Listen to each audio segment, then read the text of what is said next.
Infini Radio, c'est ta web radio de proximité. Connecte-toi sur www.infiniradio.fr. Bonjour Poppy. Bonjour. Ça va Poppy? Je peux t'appeler Poppy? Bien sûr, mes amis m'appellent Poppy, donc il n'y a pas de raison. Alors on va commencer par le début. Puisque pendant 10 ans, tu as fait partie d'un projet qui s'appelle Part-Time Friends. J'ai du mal avec l'anglais. Bah, on n'a pas fait de cadeau avec on n'a pas fait de cadeau avec ce nom compliqué. Qu'est-ce qui t'a poussé à faire ce projet Poppy Fusée, donc en solo? Pas grand-chose. En vrai, quand le groupe s'est arrêté en 2021, moi j'ai quitté le projet en pensant arrêter la musique. Ah, carrément. Ouais, j'aimais plus faire de la musique, j'aimais plus être sur scène pour diverses raisons. 10 ans de groupe, c'est quelque chose, ouais. C'est très riche, mais c'est aussi très fatigant. En compromis, en plein de choses. Donc vraiment, j'ai quitté le groupe, j'ai fait une formation d'apicultrice. J'ai quitté Paris, Sympa. Je me suis installée à la campagne. Et moi, j'étais en mode cool. C'est une deuxième vie qui commence. Et en fait, c'est la musique qui m'a rattrapée et qui est revenue me chercher. Ouais. Donc, c'est en retrouvant une chanson dans mes mails que j'avais écrit avec un ami d'enfance. Dans mes mails, je l'ai retrouvée comme ça et ça m'a bouleversée de l'entendre. Et j'ai eu envie qu'elle existe. Cette chanson, c'est Pesanteur.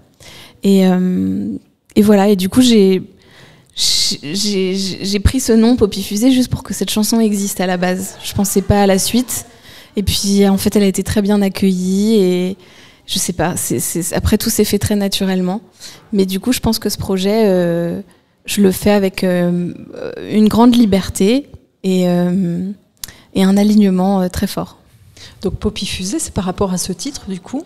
Oui, ça alors Poppy, c'est ton surnom, je crois que tes amis moi, t'appellent Poppy. Voilà, moi je m'appelle Pauline, et mon surnom c'est Poppy, et je sais pas, j'avais envie avec Part-Time Friends, justement, ce nom donc, que personne n'arrive à prononcer, et je trouve que nommer c'est trop important, c'est presque prophétique, et nous on s'appelait Part-Time Friends, les amis à temps partiel, et c'était tendu, c'était compliqué, et ça s'est mal fini. Et j'avais trop envie d'un nom, du coup, un peu ascensionnel. Et je me suis dit, la fusée, c'est bien, ça va que vers le haut, la fusée. C'est ça monte. Justement, tu dis, Poppy Fusée, c'est faire un petit tour de fusée dans ton univers. Justement, comment tu décrirais ton univers musical? C'est un univers assez planant, assez réconfortant, assez... enveloppant. Ouais, enveloppant. Ouais. Et c'est une invitation au voyage intérieur, en fait. Voilà. Calme, à la sérénité. Ouais, ça peut s'écouter. Ça peut s'écouter en mouvement, ça peut s'écouter en train, mais ça peut aussi s'écouter vraiment allongé, les yeux fermés, et aller voir ce qui se passe à l'intérieur. Justement, d'où tu puises ton inspiration pour écrire tes textes? J'en ai aucune idée. Ça vient tout seul? Ouais. Est-ce qu'il y a des moments dans la journée où tu te poses, tu écris, ou ça vient comme ça, tu as une idée et tu te mets à écrire? Moi, j'ai un trouble de l'attention qui fait que je suis incapable de faire de la musique chez moi parce que j'ai beaucoup de choses qui viennent me parasiter. Ouais. Donc, j'écris en studio.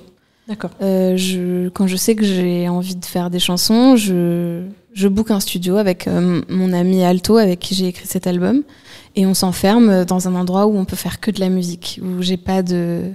Je me dis pas, faut que je lance une machine et il faut que... Ouais, c'est ça. T'es vraiment dans un endroit professionnel, en fait, ouais. qui est dédié à la musique. Et oui, du coup, t'as rien qui te parasite à Exactement. côté. Et là, en fait, ça vient tout seul. Comme si j'avais cette espèce de confiance aveugle que, ça y est, tout ce que j'ai vécu jusqu'à maintenant, c'est là et ça va sortir au bon moment. Et donc, j'écris assez rapidement. Et souvent, c'est à la fin de l'écriture que je me rends compte de quoi la chanson parle, pas pendant que je l'écris. D'accord, ok. Voilà. Alors, tu es responsable de tout au niveau de ton projet, que ce soit artistique, musical, visuel. Oui.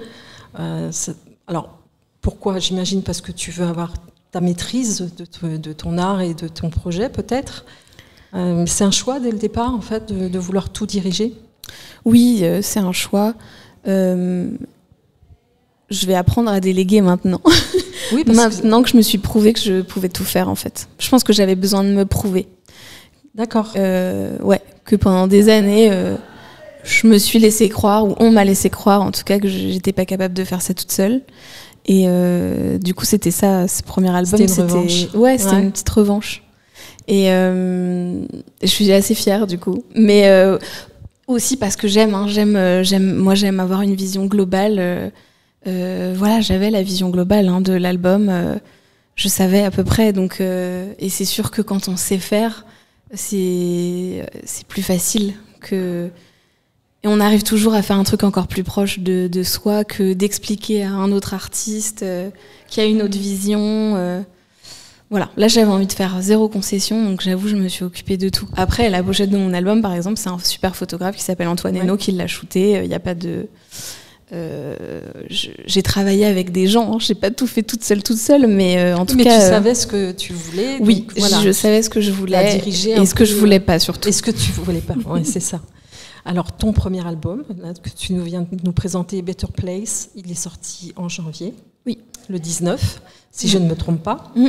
Ce qui t'amène aujourd'hui à être programmé au Festival des Primeurs de Massy, puisque c'est ton premier album. Est-ce que tu peux nous dire depuis quand tu préparais cet album ? Une petite année, je pense. J'ai commencé à l'écrire, je pense, en janvier 2023. Donc une petite année. Une année.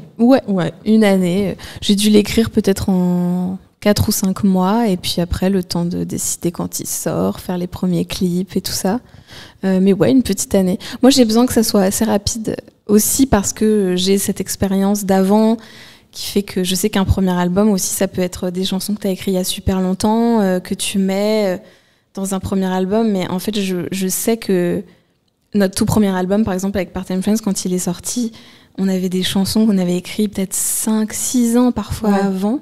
Et en fait, on se retrouvait sur scène, on n'avait déjà plus envie de les jouer, les morceaux. Parce qu'on les avait déjà répétés, on avait fait plein de concerts avec. Enfin, je sais pas. Là, j'adore cette idée. Et puis, j'ai pu le faire parce qu'aussi, j'ai les partenaires pour...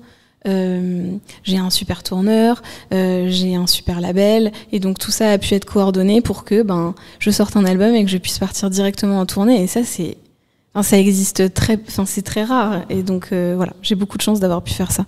Oui, puis le fait de le faire rapidement, ça te permet d'être plus rapidement aussi sur scène pour le présenter aux gens. Oui, et dans la fraîcheur et dans l'énergie en fait de ce que cet album raconte, parce que il est sorti et finalement j'étais encore dans l'émotion des chansons, donc c'est ça je pense qui est super important aussi, c'est de pas perdre dès qu'on en a marre de jouer une chanson sur scène, c'est que c'est fini quoi, qu'on n'est plus dans l'énergie et bon, moi j'aime toutes les jouer. Ouais, ça doit être compliqué. Est-ce qu'il y a un titre qui a été plus difficile à écrire, à composer qu'un autre, ou au contraire un plus facile qui est venu plus vite?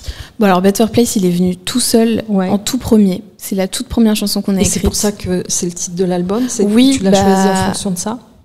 Pas vraiment, mais je sais qu'en tout cas c'est la pierre angulaire de l'album, dans le sens où tous les autres thèmes découlent de... C'est un fil rouge en fait. Ouais, c'est le fil rouge. C'est quoi mon endroit? Voilà. C'est ça. C'est un peu ça. Et donc celui-là, il a été super facile. Je pense que le plus dur, c'était peut-être Back From Hell, que j'ai fait avec Dan Black. Parce que je pense que c'est les paroles les plus justes et les plus alignées avec moi que j'ai vraiment écrites. Et c'est sorti dans la douleur. Dans la douleur, ouais. Est-ce que tu pourrais décrire en 3 mots cet album?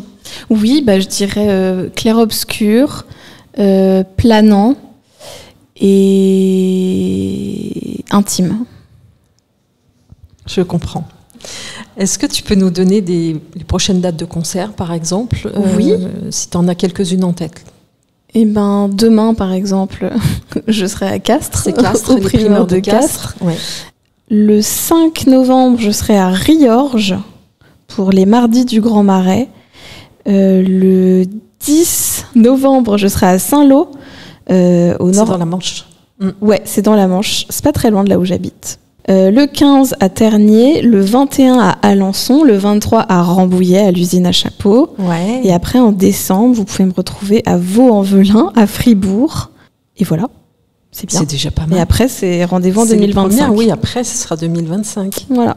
Est-ce qu'il y a un artiste que tu as vu récemment sur scène et qui t'a impressionné ou qui t'a mis une claque vraiment? Et peut-être quelqu'un que t'as découvert ou pas? Elle joue juste après moi ce soir et c'est Yoa. Ouais. Yoa, elle me transcende. Moi, je suis obsédée par sa voix depuis que j'ai entendu sa voix la première fois.